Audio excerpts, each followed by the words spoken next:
pagi bagi kita semua, warga jemaat GKPA dan simpatisan dimanapun berada. Kita jumpa kembali pada hari ke-357 2022. Kita akan memulai karya kita, marilah kita mohon hikmat dan bimbingan Tuhan. Kita berdoa. Damai sejahtera Allah yang melampaui segala akal, itulah kiranya yang memelihara hati dan pikiranmu dalam Kristus Yesus Tuhan kita. Amin. Kita jumpa kembali pada hari Jumat 23 Desember 2022. Kita akan membaca teks renungan hari ini tertulis dalam kitab Yesaya pasal 48 ayat 10. Demikian tertulis, sesungguhnya aku telah memurnikan engkau namun bukan seperti perak, tetapi aku telah menguji engkau dalam dapur kesengsaraan. Look, I have refined you, but not as a silver. I have purified you in the furnace of misery. Amen. Yang berbahagialah mereka yang mendengar serta memelihara kebenaran firman Tuhan. Renungan kali ini bertemakan menguji dalam dapur kesengsaraan. Menguji dalam dapur kesengsaraan. Untuk mengetahui kemurnian sebuah emas, maka akan dibakar. Bahkan dibakar sesuai dengan suhu tertentu. Sehingga kita akan tahu apakah dia emas 22 karat, 24 karat, emas London atau emas murni dan sebagainya. Artinya untuk melihat kualitas emas itu harus melewati masa penderitaan, pembakaran, melewati masa yang sulit. Sehingga dia akan kelihatan dia murni atau tidak. Demikianlah percaya kala itu untuk mengetahui kadar iman kita, maka Tuhan perlu menguji kita, memberi ujian bagi iman kita. Proses pemurnian iman kita atau pengujian iman kita, apakah iman kita berkualitas, asli, murni atau tidak, maka Tuhan berikan sebuah proses penderitaan.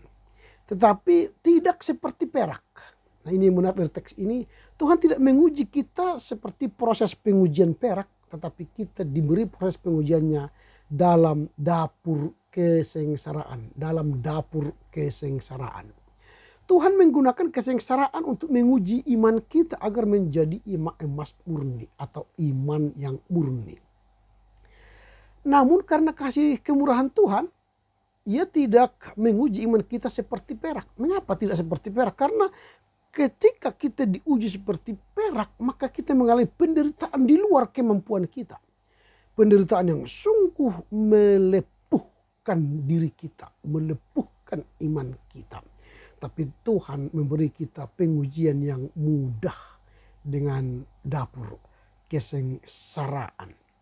Tuhan sungguh tidak akan memilih manusia di dalam dapur pesta pora, tidak memilih dalam kebebasan atau kenyamanan dan kedamaian. Artinya ujian iman kita tidak diuji dari pesta pora, diuji dalam kebebasan atau kenyamanan atau kedamaian kita. Karena tidak akan mungkin orang merespon pemilihan Tuhan dalam keadaan semacam itu. Manusia tidak akan mencari dan mendekat kepada Tuhan ketika hidupnya nyaman, ketika hidupnya lancar, ketika segala sesuatu berjalan sesuai dengan keinginan hati, merasa puas dan sukses. Hanya dalam dapur kesengsaraan seperti sakit penyakit, jiwa gundah gulana, tertekan dan penuh kekhawatiranlah yang membuat manusia mendekat kepada Tuhan.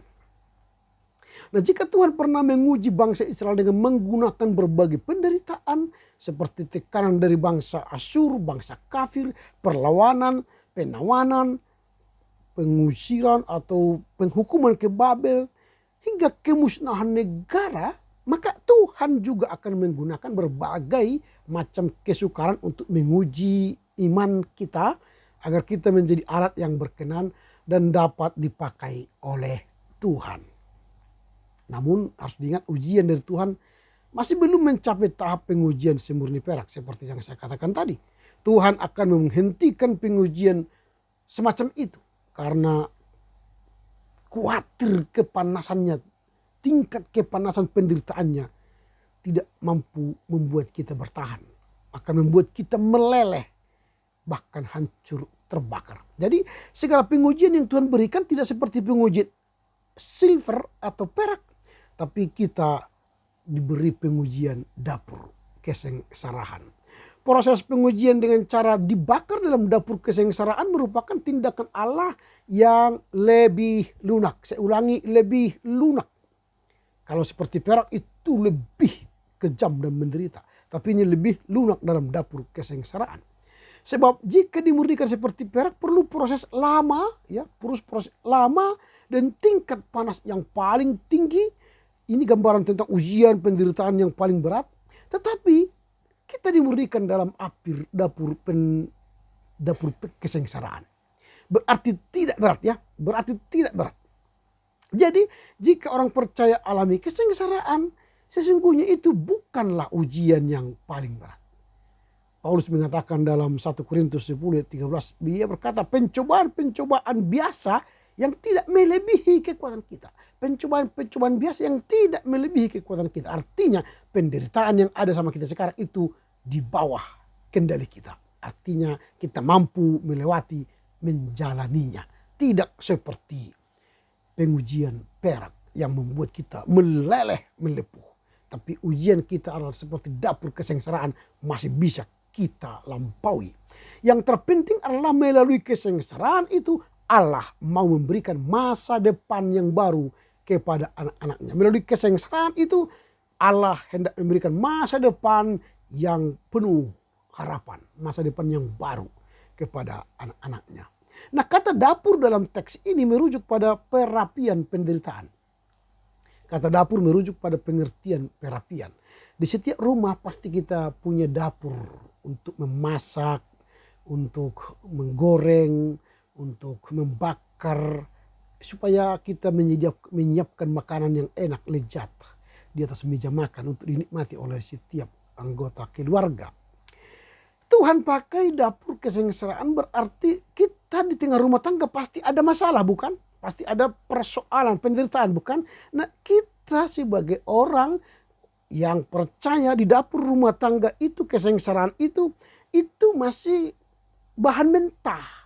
Tetapi ketika kita diuji dalam dapur kesengsaraan, itu akan membuat kita matang. Sama seperti tadi, bahan makanan itu dibakar, dimasak, digoreng supaya siap dan matang, diletakkan di atas meja makan untuk dimakan oleh anggota keluarga. Demikianlah penderitaan di tengah keluarga itu dibakar, digoreng dan dimasak supaya apa? Bahan itu menjadi matang untuk kita nikmati. Maka penderitaan yang ada dalam keluarga itu merupakan bahan mentah, lalu akan dibakar oleh penderitaan. Maka itu akan menjadi matang sehingga setiap orang menjadi saluran berkat, bisa dinikmati setiap orang, baik di tengah keluarga, di tengah masyarakat dan di tengah gereja. Dengan demikian, maka jangan tolak kesengsaraan itu datang kepada keluarga kita, kepada pribadi kita. Sebab apa? Kesengsaraan dari Tuhan memurnikan hidup kita menjadi lebih mulia. Itu definisi dapur kesengsaraan.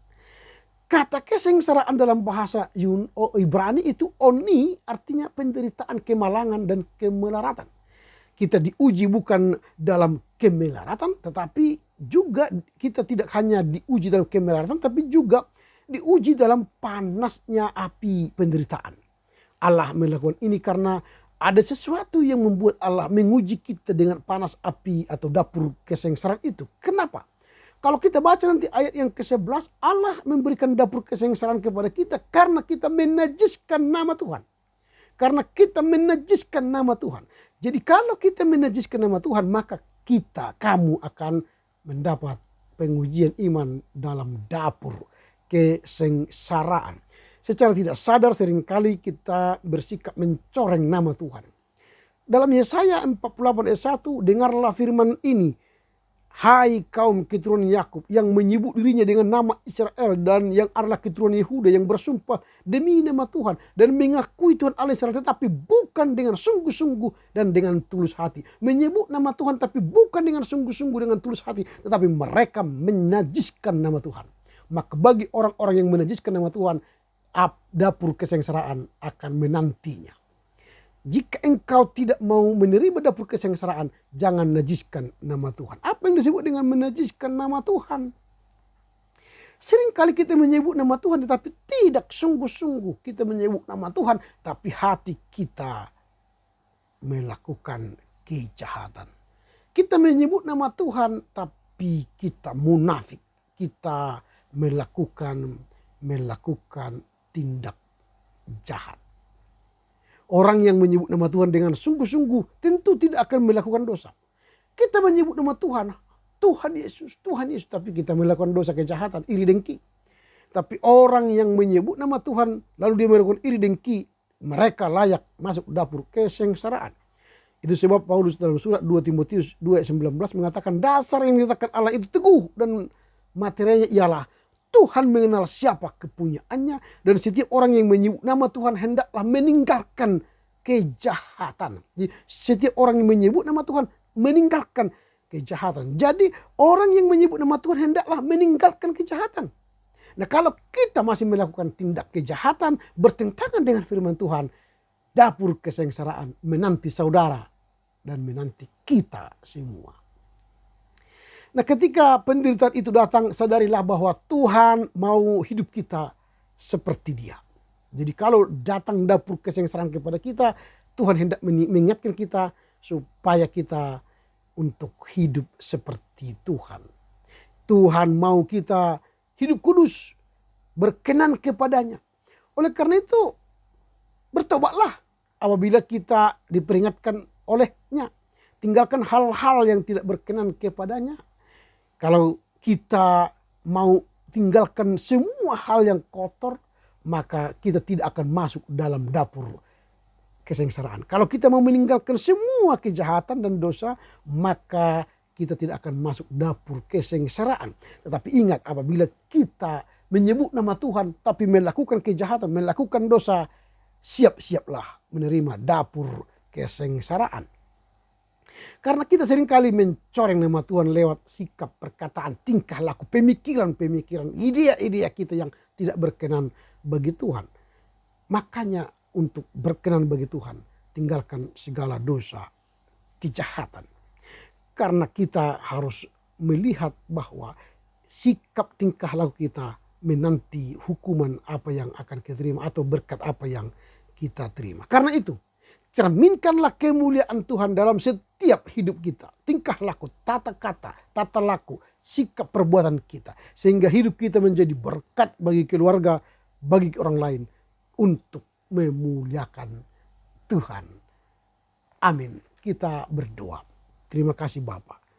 Firman-Mu mengajar kami untuk mau dimurnikan dalam dapur kesengsaraan. Ketika kami menyebut nama Tuhan, kiranya kami melakukan kehendak-Mu, supaya dapur kesengsaraan tidak menanti kami. Mampukan kami mengerti firman-Mu dan melakukannya dalam kehidupan kami sehari-hari. Demi Kristus kami memohon. Amin. Selamat berkarya untuk Tuhan. Tetap jaga prokes, pakai masker, sering cuci tangan dan jaga jarak. Tuhan Yesus memberkati. Horas, horas, horas.